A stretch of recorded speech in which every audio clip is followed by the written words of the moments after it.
Wasi Bantolo bersama dengan kelompoknya, Cita Sutara Gaswara, dalam Serawung Seni Sakral 2021 ini menyajikan karya tari yang diberinya judul Parang.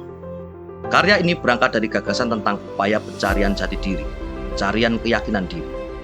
Gagasan tersebut dipertemukannya dengan sejarah pemikiran motif batik kain jarik parang.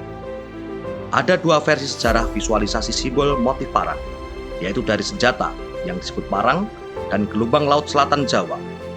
Wasi sebagai koreografer mengawinkan makna simbol keduanya, ketajaman dari senjata parang dan keyakinan yang konsisten dari gelombang laut selatan. Koreografi karya Wasi Bantolo ini disajikan tanpa iringan musik. Melodi dan ritme hadir dalam gerak dan vokal para penari.